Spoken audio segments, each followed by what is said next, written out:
presented some. I present today palladium and silver. Several authors predict that alpha particle structures could be present atomically. There are convincing arguments of such structures. Of course, there is still difficulties, or maybe some persons who are not considering that this is not the case, but you see everywhere alpha particles.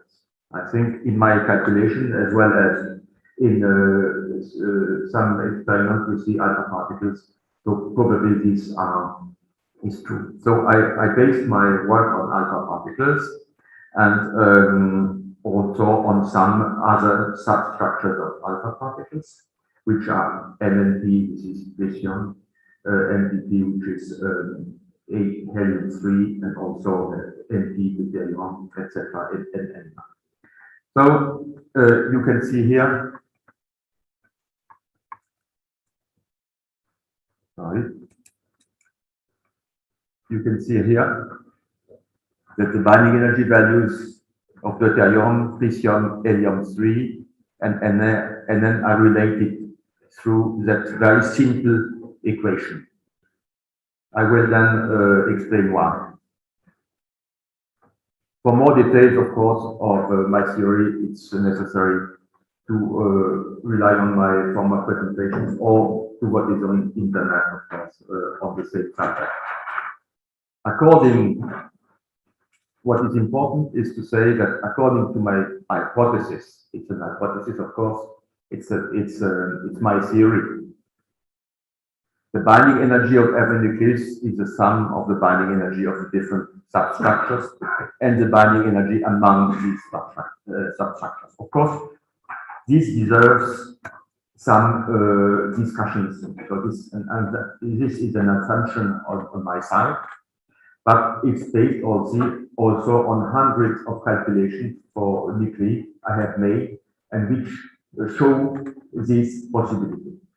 So I have some arguments to present to persons, and I wish to discuss that with others, maybe with you. The day before I was decided that I will present my theory in infinite energy. I did that with George Eggley, our friend George Eggley, and maybe one time we will discuss it. I know that a lot of people here in this room have similar ideas, so this is very interesting. And especially with Bill, I've been there. Bill is also a strong supporter of these kind of ideas. So I will present today the examples of palladium and silver. Why? Because they have the same number of alpha particles. It is a fact that the odd number of them have the same alpha particle than the others, of course. Palladium is 46 and silver 47, but the alpha particles are the same. It's the reason why I present them always by pair. So these are the values I am using. I am using some types of lines which facilitate my calculation. These lines disappeared in the final calculation because I convert everything in deuterium, tritium, and helium-3, and also Nn, which are known particles.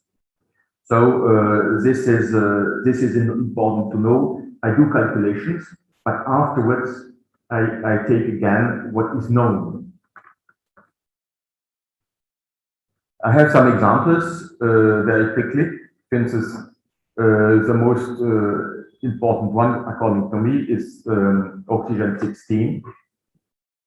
This is 4 alpha particles and a certain number of lines.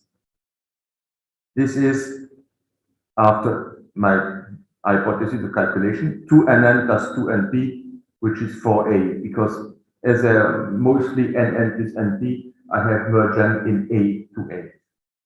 You see, my calculation comes very, very close to the experimental value. We have 3 characteristics, and it's the same for all of others. The differences are about not more than 20 times. for the whole. This means that for each nucleus, if each nucleon, if you divide it by the nucleon, it's 0.1 keV. It's not very important. We have here other comparisons. Gallium 69 and 71, they differ by 2 neutrons. And we can see that this is just a rapid calculation of the binding energies of the experimental ones, that the difference is equal to 2 tritium binding energies. The same for iron here. It is 3 neutron more, and the difference is 3 binding energy of tritium. These are easy ones. Of course, others are a little bit more complicated. Sometimes you will see a combination between tritium and helium-3, or combination with N plus NP, etc. So these I will show. These are the easy ones, just to give an idea of the system. This remark I already did, so we can come to the comparison between palladium and silver nuclides. So we have here all the summary of the binding energy distribution of these nuclides. I begin with palladium 98 and 99. You can see that these differ by 1 neutron. And what differs if 1 neutron is introduced to 98, it becomes 99, of course, mathematically. What changed is this. 17 becomes 18, 25 becomes 24. And what changed also is this. Actually, there is 1 neutron more. It is bound by Nn plus Np. It's the reason why there is 1 more. But there is a second more, because there is modifications of these ones. Half NNP plus half NPP became 1 NN plus 1 NP.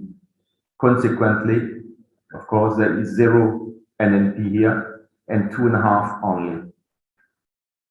This is very important and is the backbone of the theory.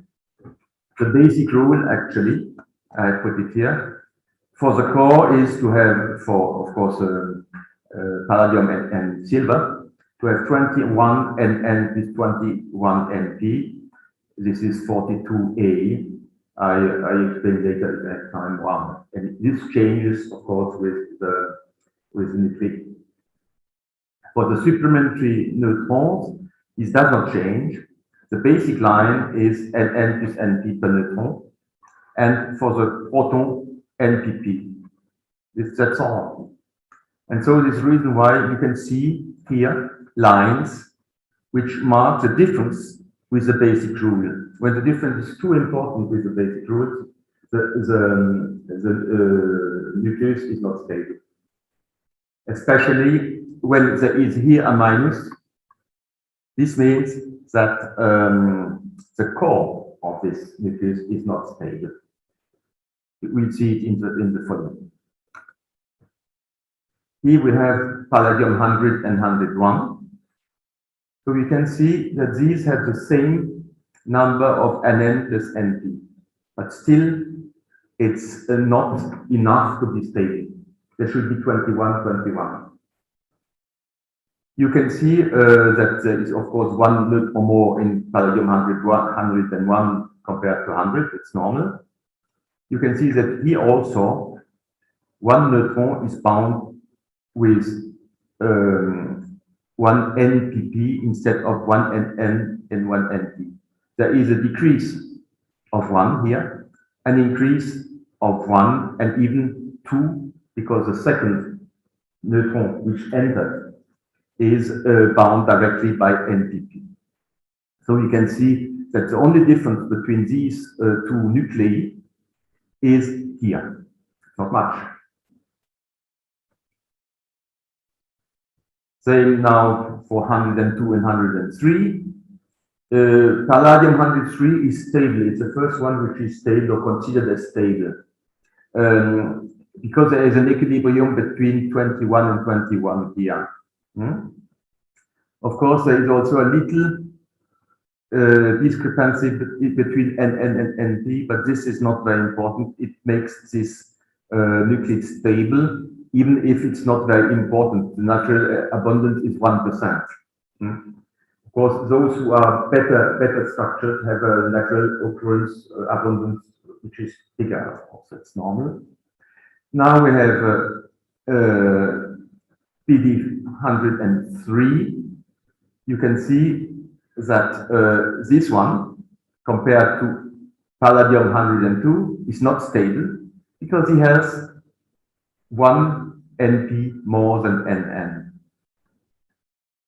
But the supplementary neutron proton system is quite good. So now let's take silver 103. Silver 103 is decaying beta plus and EC to be palladium 103. You can see here that 1 NP is becoming 1 NN compared here. There's a change. And a change also at the structure of the neutron and proton supplementary.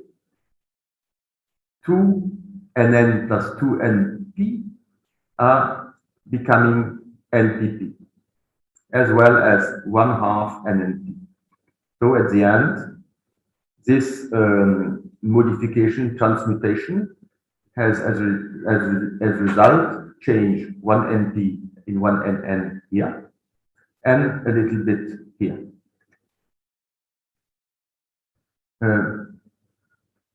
PD 104, etc. You will see that it's the same. This is PD 104 is stable, 21, and the structure of neutron proton supplementary is also stable. Silver 104 is decaying beta plus into palladium 104, and this makes, of course, that 1/2 NP are becoming 1/2 NN.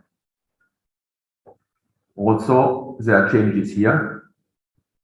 Instead of having 7/2 NN, 7/2 NP, you have only 5. 2/2 became NPP, etc. Taking 100 silver, you can see the same phenomenon. 105 palladium is stable. Silver is not stable. There is a difference of 1 NP. And you can see here what is interesting, that the structure of NNP is practically the same. Let's say there is a difference of 1 NNP and 1 NPP. There is a decrease, or an increase, if you want, of NNP and the same comparatively of NPP. So this is the difference between these two nuclei, according to my theory, always, of course. 106, PD is stable, 21, and we have this structure. Silver 106 is decaying in palladium 106, so there's a little change. 1/2 NP becomes 1/2 NN, and there's also a change consequently in the way the neutron and proton are bound to the core. See, 5 NN, 5 NP became NNP, and also 1/2 NNP. So there is a change here. Palladium 107 and silver 107 are interesting because now, instead of having beta plus and EC modifications, we have beta minus. Why? Because we arrive at the possibility there is enough energy to have 21 NN and 21 NP here. But for palladium, there begins to be too many neutrons too many neutrons which are in the not in the core. Of course, the lifetime or the half-life of palladium-107 is quite important, but it decays into silver. And look at the modifications. There is no modification in the core. Everyone has 21. Here, there is one NNP of palladium, which became NPP in silver. That's all the difference. And the calculation, frankly speaking, is about a few Kevs difference compared to the experimental value. So I can say, after having calculated hundreds of these nuclides, that there is really a phenomenon. So we have palladium now 108, which is stable, 21, 21. Palladium, and then silver 108. Silver is still decaying beta plus. There's 22 against 20. This becomes 21, 21. And you can see that at the level of the neutron proton supplementary, there is no difference. It's just a little change here, which makes silver palladium. But silver, it's the reason why we have 108 this. Silver is also decaying mainly beta minus in cadmium. So instead of having 23 alpha, we have now 24 alphas. Because cadmium is 48, so they have 24 alphas after my theory. And of course, consequently, there are 22 and 22 here, N and B, because there are more. And little differences here, mainly what concerns NPP. Why? Because here we have only 12 neutrons left outside the core, and here we have 15 neutrons outside the core plus 1 proton, because these neutron protons serve to create the alpha particle. So we have also palladium 109 and silver 109. As we know, palladium 109 is decaying beta minus into silver. Still, we have 21, 21 here, and we have some little differences. One NNP becomes one NPP. You can see here the difference. And also 2 NN and 2 NP become 2 NPP. But this is the only difference between palladium and silver, always according to my theory.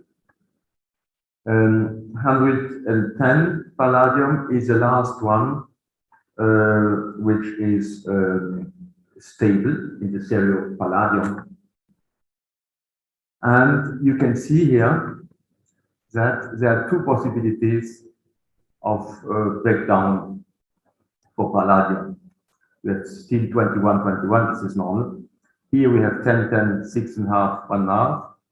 This is an accident of lines of 16, 93, 75. The accident here is the same, but the distribution is different.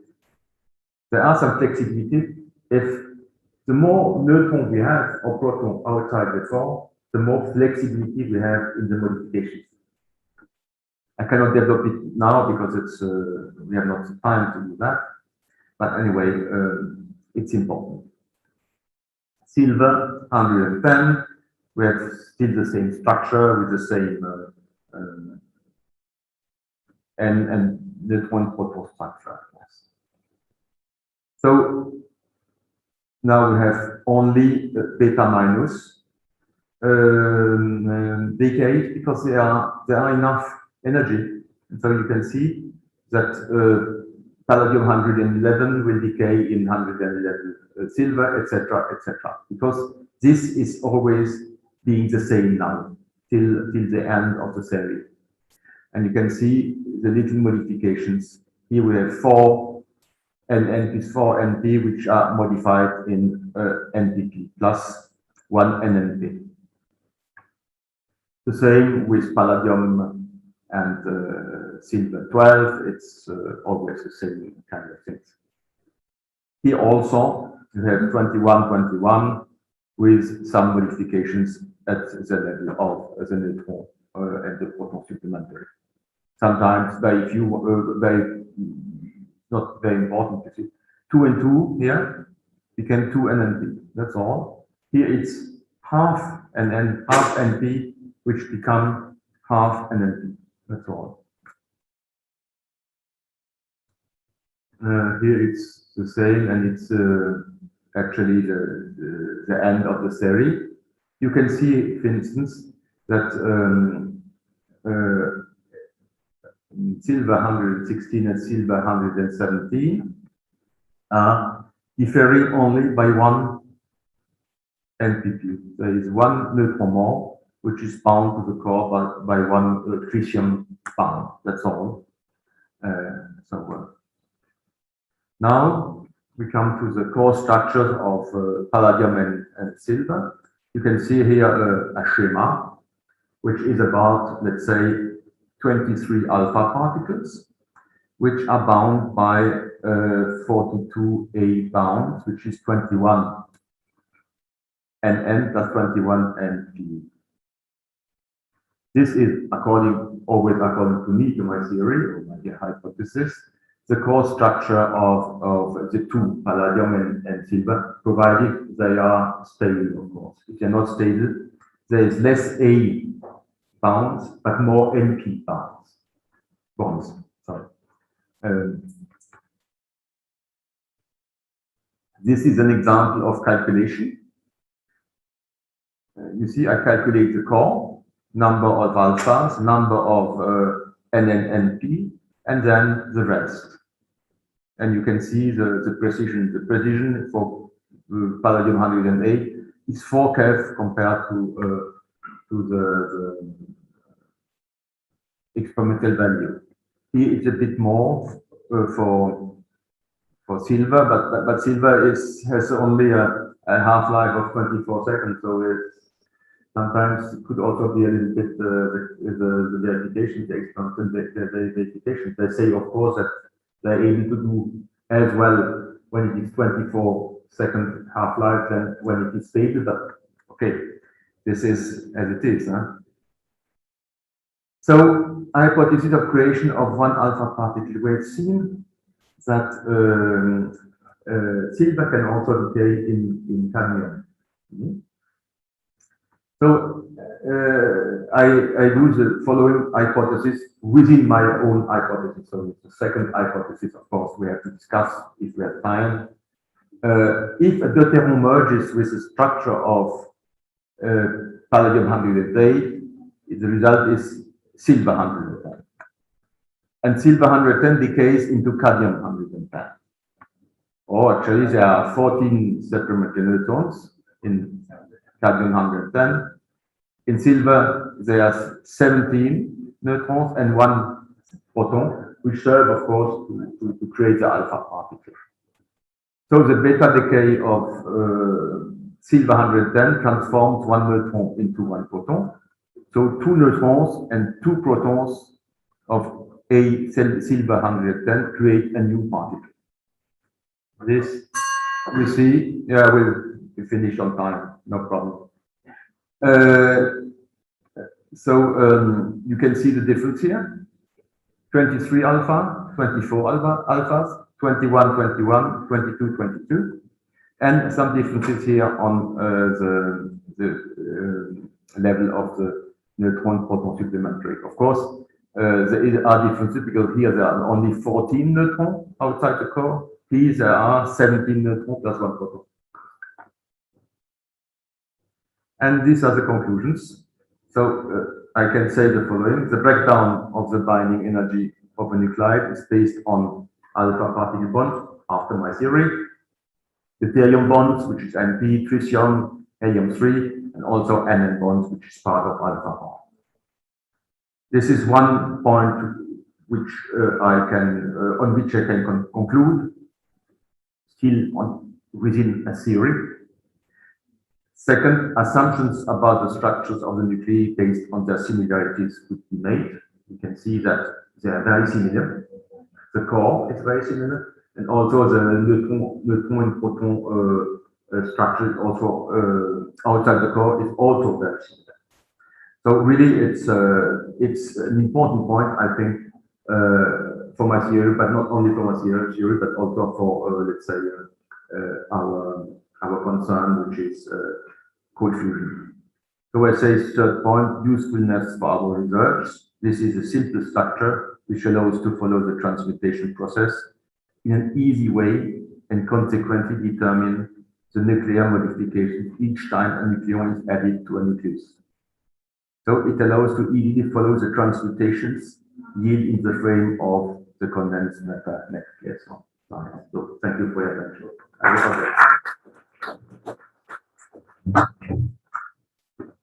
I am ready.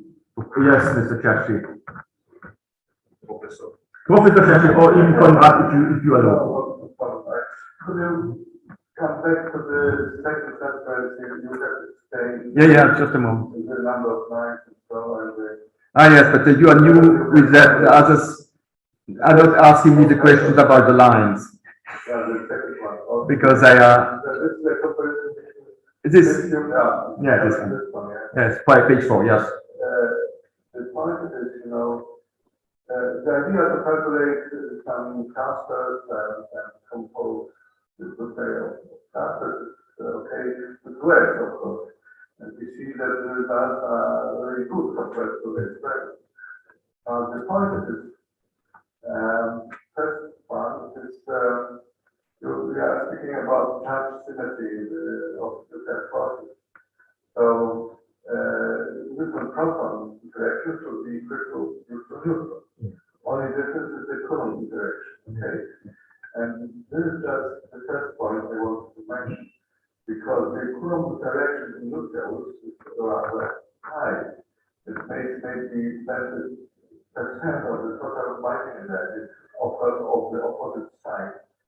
And to take the binding energies, neutron, proton, and neutron, we can of course include this Coulomb interaction, but the problem is that the Coulomb interaction is long-range interaction, so all protons interact with other protons within the nucleus. So this is something what is very surprising here if you compare the things. Another point is if you compare helium-3 and protons, there is a large component of so-called free nucleon interaction. This is just a very nice example that free nucleon interaction of free particle interaction in nucleus is very important. Makes also let's say 10% or even more. So this is something that maybe is already included, because you calculate, you count the number of single systems. The third point, I'm sorry, the third point is that a very heavy nuclide, we observe also carbon-12 decay. So this maybe the idea to include also for heavy nuclide carbon-12 clusters, or often 16 clusters as well. Okay, of course the number of the clusters will be lower and the contribution will be also lower. This is not the idea, but it's very surprising that the results are so close to the extent that so it's something. I cannot understand. Yeah, you cannot. That's something what is very interesting. So once again, the problem is the Coulomb interaction. Okay, that is something you cannot include in such a way. I think you have proposed other contributions coming from the parity or pairing interaction or symmetry contribution, from neutron and neutron proton, as compared to the liquid dot model, because it works also very well. So, and the last point, is the magic nuclide, because they are not much stronger compared to the surrounding, and how you can include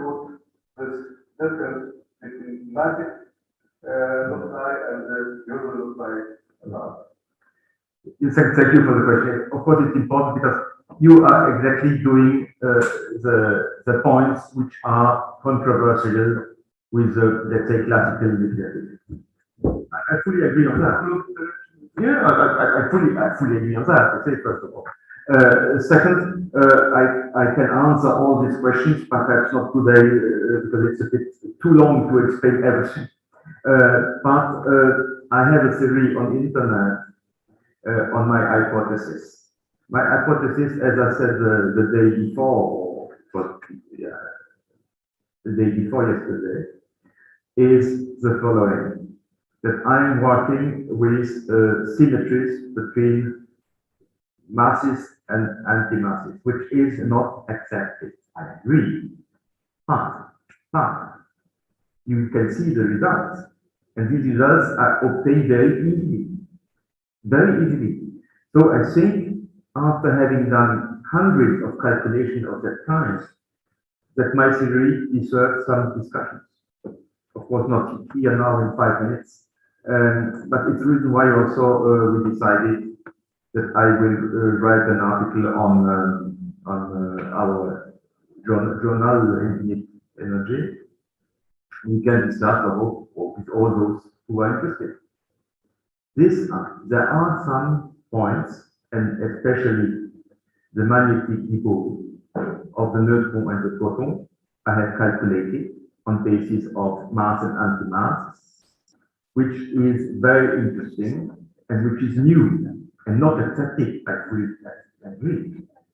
But if you want, you could have a look at that. You can say that I am perhaps a bit mad, or you can say what you want. But after having calculated so many, and even the big ones, I have also on internet the calculation for uranium and etc. So having calculated so many, I cannot say that I am totally wrong. Maybe there is a thing I have missed, or maybe there is a thing the normal theory, the accepted theory has missed. You see, and this is the reason why we should discuss it. I think there is something. I think we are already running enough now. Yeah, okay. And I'm the next person. Yeah, okay.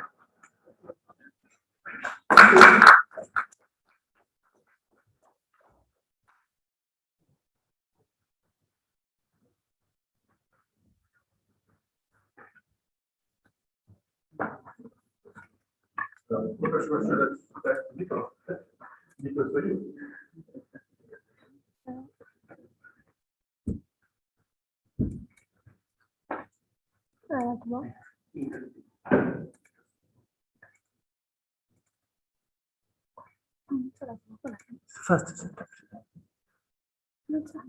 1st of September. Call is empirical.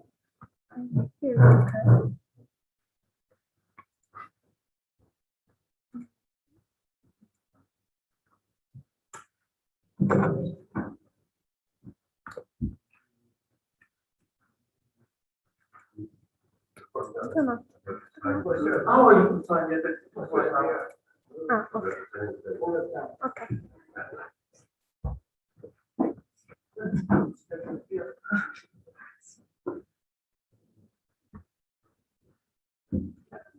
Well, this is going to be a very classical, in some ways, presentation. Not terribly controversial, but somewhat innovative. I'm attempting to model the atomic mass, which means the mass of the nucleus and the electrons, in terms of the number of neutrons and the number of protons, which is exactly what nature does.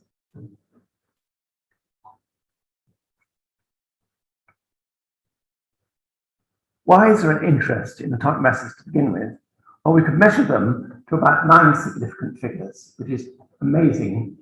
And it also means if we have a theory, we can have some very precise theories about it, and hopefully we can test them against our observations. And our astrophysicist colleagues would like to know the atomic masses of exotic nuclei to model supernovae. In particular, they would like to know where the so-called neutron drip line is, because during a supernova explosion, there is an enormous flux of neutrons which saturate all possible isotopes until they can't accept any more neutrons because it would be endothermic to do so. It's absolutely impossible to experimentally measure these very highly radioactive nuclei. So it'd be very nice if we could calculate what their masses were and thereby predict the abundances of nuclei which then radioactively decay by beta decay down to the same masses which are stable. And that would be a very satisfactory explanation to really the abundance of all matter on this planet, in the solar system, not quite in the universe, not necessarily all matter is made by supernovae, of course, but certainly our solar system was. So I want to start off with a definition of what do I mean by local and global relationships. And we can see this formula here, which says that the mass of one nuclide given by a number of neutrons and a number of protons is related to 3 of its neighbors. That's what I mean by a local relationship. And if this relationship was in fact true, we could then make a global relationship, which just says that the mass of a nuclide will be a function of the number of neutrons and the function of the number of protons. This is actually quite a nice idea, because it's absolutely symmetrical. It doesn't treat neutrons particularly any more different than protons. And the functions are going to be different. That's why I've used F and G here. And this incorporates in some way any electrostatic repulsion. So that would include the Coulomb effect you were mentioning, Conrad. Let's look at this as a practical example. Here I've taken a group of 4 isotopes, and if we were to look at the masses, the sum of the diagonals, this mass plus this mass minus this mass minus this mass, would be about 0. In fact, it comes out to 10 kilo electron volts. But I have to say, this is completely artificial. This is purely a coincidence, and I don't recommend using this method, but it does illustrate the method in general, okay? So don't use this method, it's not particularly good, and I've deliberately chosen something which shows it off, but it's a coincidence. But let's go back in time to 1935, and the Weizsäcker mass formula, which has already been mentioned. It depends on the bulk volume, because the nuclear strong force is short range, but there's a surface, so there's a negative contribution there. There's a Coulomb contribution, there's a symmetry contribution, and effectively there are 2 odd-even effects for an even number of protons or an even number of neutrons. I will talk about an odd-even effect, which is not of this kind later on, but I just want to give you an introduction to the concept. The reason why we've got -1 to the power of n is this is a 2-valued function, which is either 1 or -1. That is what I mean by odd-even. The effects are positive or negative to approximately the same degree. And we find empirically that we have to divide by the square root of the mass number, which is n+z, mass number A. I've used the latest data for this latest model.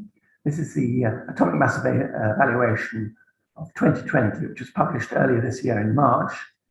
It contains some 2,371 experimental values of atomic masses, and on average, the RMS experimental error in the estimated error in measuring these masses is about 98 keV.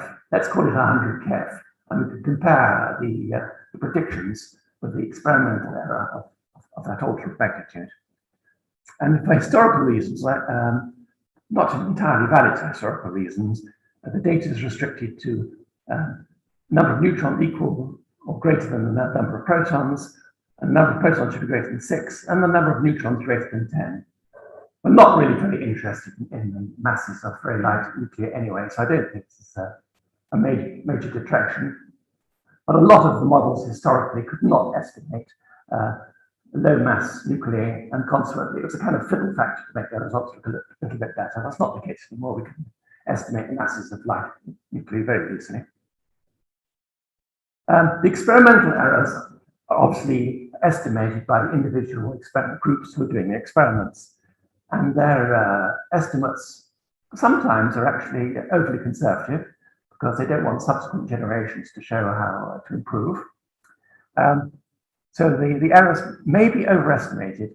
And I mentioned 100 keV is the typical error, the RMS error, but if we ignore the outliers, we'll probably find it comes down to about 13 keV. So the vast majority of measurements are very accurate indeed.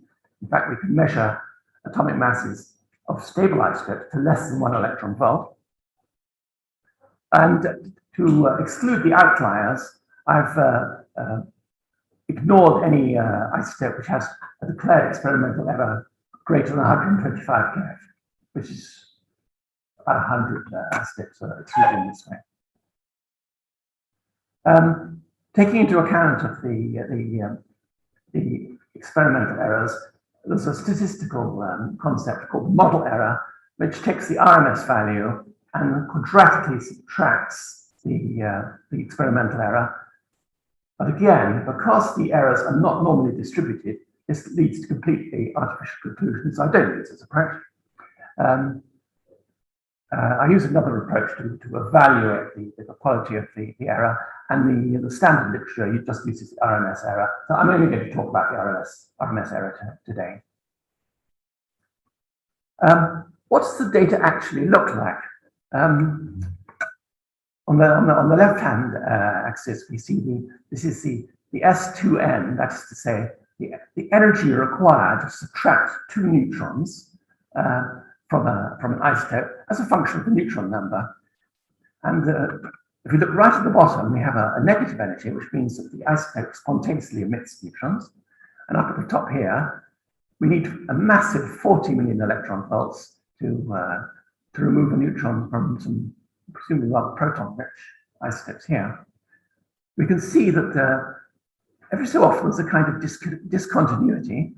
This is a magic number of neutrons. So we've got 126 neutrons here, 82 here, 50 here, 28 somewhere, 28 here, I guess, 20 here, and 8. 2 is not really very visible. So this is experimental data. And I would say the model I'm going to present to you can duplicate this exactly. In other words, the error in the prediction is less than the width of one of these little dashed lines. Okay, so it would make absolutely no difference to demonstrate the predictions.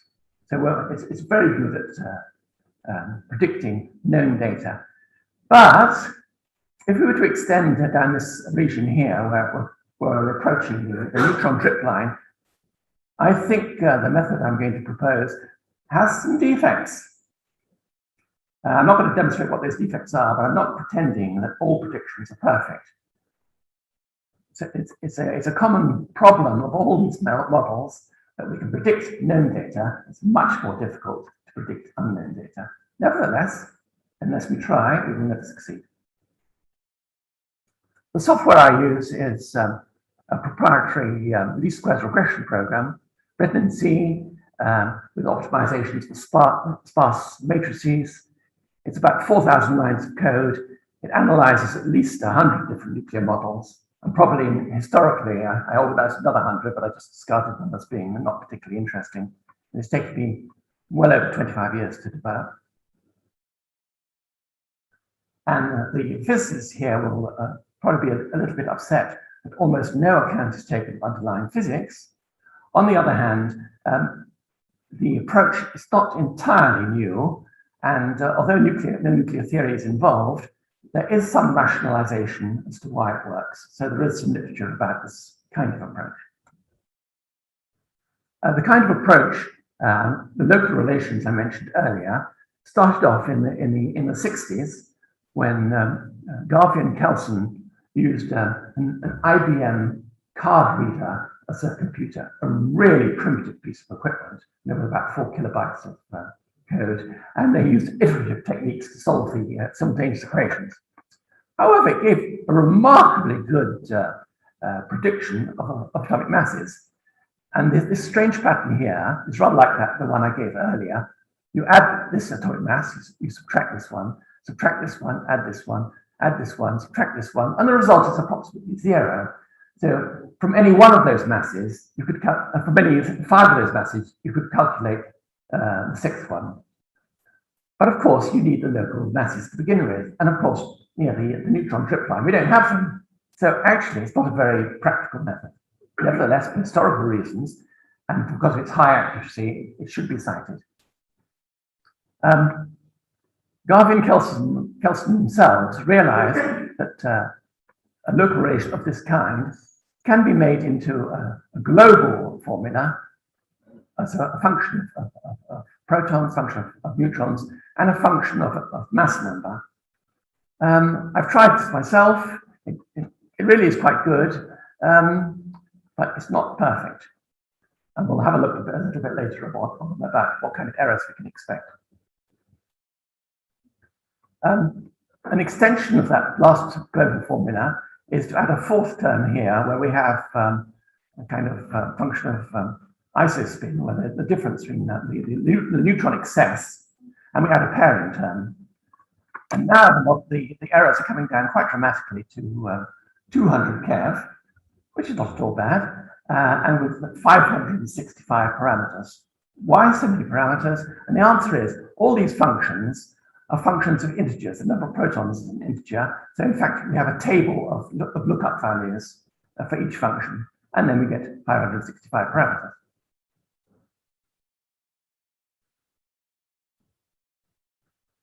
So, can we do any better than this historical approach? Well, we could search for the optimal local relations by assigning to each neighbor of a potential unknown mass some coefficient, and then use regression to find what coefficient these masses would depend on. And this is a very practical approach. The first one which came to mind was something like this. And one notices this is rather like an approximation to a 2nd order derivative, but given that we have 2 dimensions of protons and neutrons, so it's a 4th order differential equation. So the derivative of the mass with respect to number of protons squared or number of neutrons squared is approximately equal to 0. But the RMS error is fairly high, a bit higher than the local relation, but it is much more general, of course. So there we go. Now here, here we have an RMS error. Now it's coming down below 200 keV to 173, and this is the formula. 512 parameters, which is not too bad. Remember, we've got well over 2,000 isotopes to determine, so having 500 parameters is not such a bad effort. And yes, sorry, I've overlooked something here. This is not the same as the relation I gave before. We've got we're looking at the number of neutrons multiplied by a function, and the number of protons multiplied by a function. Obviously, the number of parameters here is exactly the same as some function of the mass number, because the mass number is equal to the number of protons plus the number of neutrons. And this, so this formula has exactly the same number of parameters as before, but a much better error parameter, error result. Okay, I think I'll skip that. But we can do much better still. Going back to that technique of finding the appropriate local solution, the computer comes up with this formula. And what this means is we want to find the mass of this central nuclide here. And we could do it by subtracting this one, adding twice that one, subtracting this one, adding twice this one, and so on. And the total would be 0. But if we divide by 4, we get quite a nice error figure, and it's 82 kiloelectron volts. So we've made a dramatic improvement over other methods. And we can write the formula down now.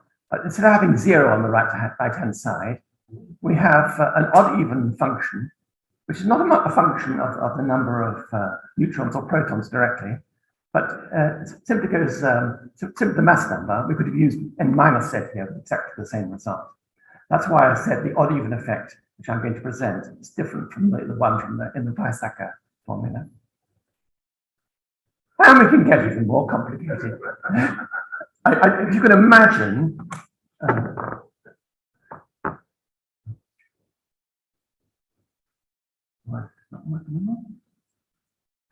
if you could imagine rotating this, you could try this one, add it to a vertical one, and you get take the average. And that's what the next slide shows. 71 Kev now, it gets better all the time. And the computer confirms this is the best possible local mass relation on a 5 times 5 plane. Again, we have neutrons going this way and protons going this way. Okay, we've done that.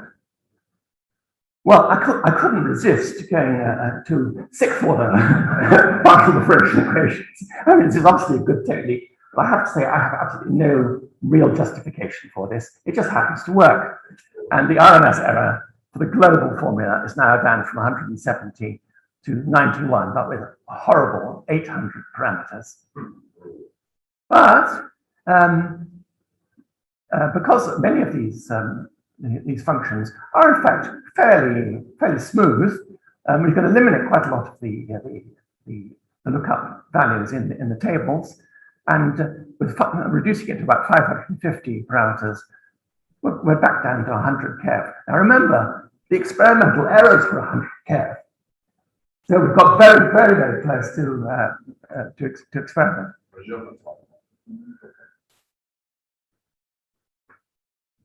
Okay, I think I've covered that. And I think I've covered that. I'm short of time, so I'll go ahead. So what do the errors actually look like? Here I'm comparing EXP4D, which is just the acronym for my model. I've got, as I say, hundreds of models. And I compare it against the latest 2020 database. We see the mass difference here against proton number this time, and it's pretty smooth over the entire spectrum of possible isotopes. We've got 2,300 different isotopes here. There are some outliers, and it may well be these are not errors in the model, or they are anomalies in nature, which we haven't got enough data to cover theoretically. But the vast majority, as you can see, are within 100 keV this way and 100 keV the other way. The fact there are so few errors here, or even at the low end, is simply an artifact of the fact that we have fewer experimental data there. So it's got. I would expect the model to be similar to what's the center of this chart for all data.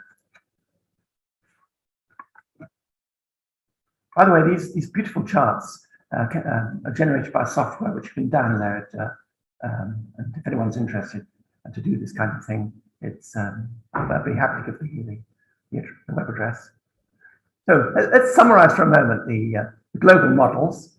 The von Weizsäcker model produced about an error of 3,500 keV, and we're down to 90 or 100 for more recent models of the kind I presented. Bao et al., a Chinese group, were using the Yannicka and Yannicka's model. They made some very minor changes, but I don't think even 206 keV are very good. I presented actually exactly their model at ICCF 5 in Monte Carlo 25 years ago. But you know, if the formula is right, other people are going to find it independently, and the Chinese group obviously did. I don't think they read my paper.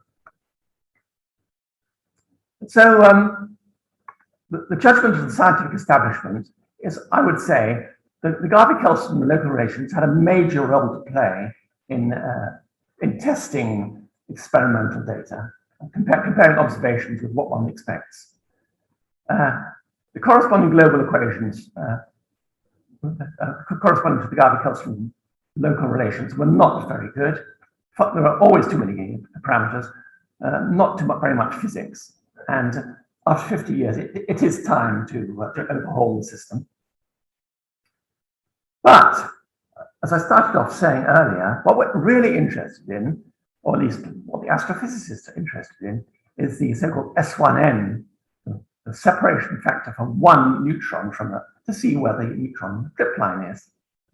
And if we could estimate it, it would be very helpful indeed. Conrad is saying there's less interest there now, but it doesn't matter. Perhaps with higher precision, we can resuscitate some interest. The formula, in terms of local formula, would be something rather like this, where the mass of 1, 0 is the mass of a neutron with no protons, and this is just the difference in mass of two neighbors. And that's the a similar formula for proton separation energy. This could be useful, for example, in a binary star where a small satellite star is feeding unburnt hydrogen onto the main star, and so you have a fast proton capture process. And I think Conrad mentioned this as well the other day. So given enough parameters, you can claim almost anything. And so it's important to try and cut down on parameters wherever possible. However, when I try and apply, for example, a Coulomb repulsive term or a symmetry term or a surface term to the complete set of functions without the interpolation, then there's absolutely no improvement. In other words, all the physics is already encapsulated without us needing to know about it. So I'm quite satisfied this is a robust method. So here are some results of the so-called separation energies. And now the number of parameters has come down quite dramatically from 500 and something. And the reason for that is when you do the subtraction of the neighbors, an entire function disappears. Because for example, a function of the number of protons, when you take away a neutron, it's exactly the same function in both, and consequently the number of parameters evaporates, disappears. It's even better for protons because the function which disappears is a function of the number of neutrons, and there are more neutrons, therefore more parameters disappear. I've done the same thing for alpha particles, but unfortunately there the functions don't disappear. But even so, you've got quite a good error. And I've also done a calculation for a forced beta decay, and we get really quite good results, 131 keV, I think. And these are all fundamental reactions which people would like to know given atomic masses, but calculating it directly rather than subtracting to look up values is even more accurate still. So basically we have 2 or 3 times, the method is 2 or 3 times more accurate than the best other competing model. It's sufficiently accurate for supernovae. It's very good for verifying new experimental measurements. And it can be adapted to calculating the usual proton alpha, beta reaction energies. Okay, I think that's a lot. Oh, I would just add one point, if I may, for Philip, and that is, in your model, for every nuclide, you have, of course, the number of protons, number of neutrons, and then you arbitrarily choose some integer coefficients for, and the result of that is the reason why your formula turns out to be more accurate than this. But if you don't know in advance what the structure is, and there's no way of telling because it's some exotic nucleus. Yes, of course.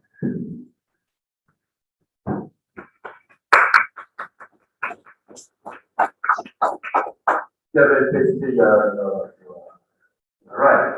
Now that is a bit more complicated. First of all, I calculate the number of alpha, which should be